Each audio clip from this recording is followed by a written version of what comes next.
सवाल यह है कि कैप्टन की कांग्रेस दे विच आउणगे तां क्योंकि पंजाब कांग्रेस दे इंचार्ज भूपेश बघेल दे वल्लों बयान दिता गया है कि जेकर कैप्टन आउणा चाहुंदे ने तां हाई कमान विचार कर सकदी है। बीजेपी हाई कमान ते कैप्टन दे विचाले कुछ ठीक नहीं है।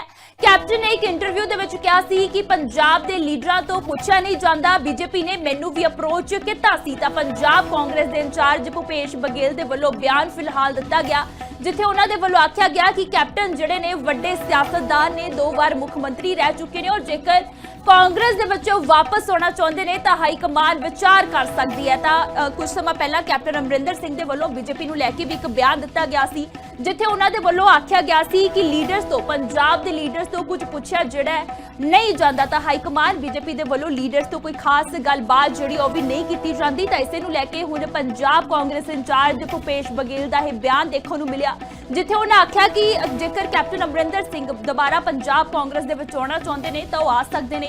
कांग्रेस जिहड़ी है कांग्रेस दा हाई कमान इस दे उपर विचार करेगी।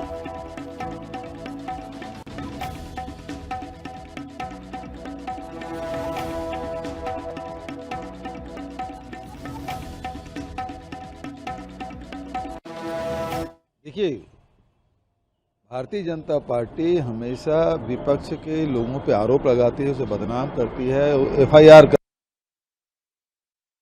करती है।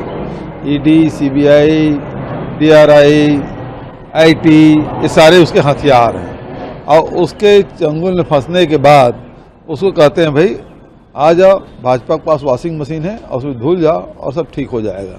चाहे वो हेमंत बिश्व शर्मा की बात हो, चाहे स्वर्गीय अजीत पवार जी की बात हो, चाहे राणा की बात हो, चाहे और कोई, इन सब की बात देख लीजिए, ये सब उसी प्रकार से किए।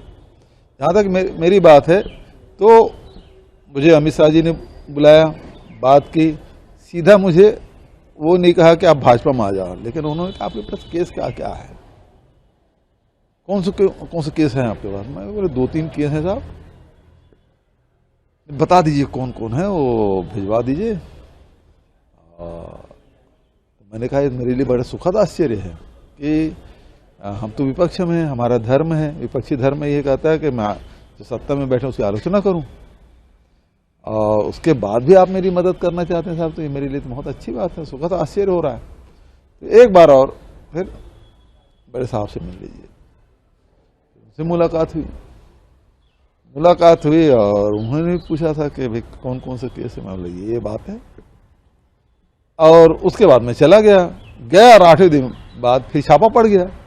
मैं बोला था आप तो बोले तो मदद करूंगा, बोले एक छापा पड़ गया। बोले मैं देखता हूं, लेकिन उसके बाद फिर छापा पड़ा। फिर उसके बाद मैंने कहा कि ये कहना कुछ और चाहते थे, है ना, लेकिन वो कह नहीं पाए भले, लेकिन इशारा उनका वही था। भारतीय जनता पार्टी में जाने का सवाल ही नहीं उठता, है ना। तो ये काम उन्होंने किया, वो षड्यंत्र करते हैं, बदनाम करते हैं। अभी देख लीजिए, मुझ पर मोदी जी ने सीधा आरोप लगाया था चुनाव के समय, महादेव को भी नहीं छोड़ा, 508 करोड़ का घोटाला हुआ है, लेन देन हुआ है, लेकिन वो सट्टा आज भी चल रहा है। अब सवाल इस बात का है, प्रोटेक्शन मनी मोदी जी ले रहे हैं कि अमित शाह ले रहे हैं कि विष्णुदेव साय ले रहे हैं, कि कौन ले रहा है। सरकार गए 2 साल हो गए, 2 साल से ऊपर हो गए, लेकिन महादेव सट्टा अभी चल रहा है।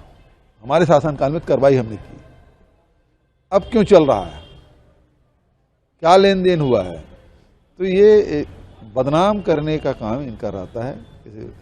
और उसके बाद देख लीजिए इनकी स्थिति क्या है। ये ऑफर आपको मुख्यमंत्री रहते मिला था कि ऑफर नहीं, मतलब देखिए सीधा अपने मुंह से ये तो नहीं बोला था। ऑफर ही हुआ ना, आपसे केस के बारे में हाँ पूछा, लेकिन मैं उतना समझा नहीं। क्या बात है।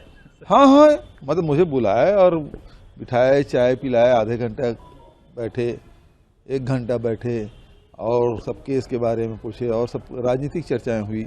और उसके बाद कहा कि वो केस की जानकारी दे दीजिए, हमने जानकारी दे दी। लेकिन अब ये थोड़ी समझ आ रहा था कि ये चाहते थे कि मैं भाजपा में आ जाऊं। उन्होंने कहा ना, मुझे समझ आया, लेकिन जो कार्रवाई हुई बाद में, भाई जो देश के जो सबसे टॉप के जो लीडर है उसके द्वारा ये आश्वासन मिले कि अब ठीक है, कोई कार्रवाई नहीं होगी।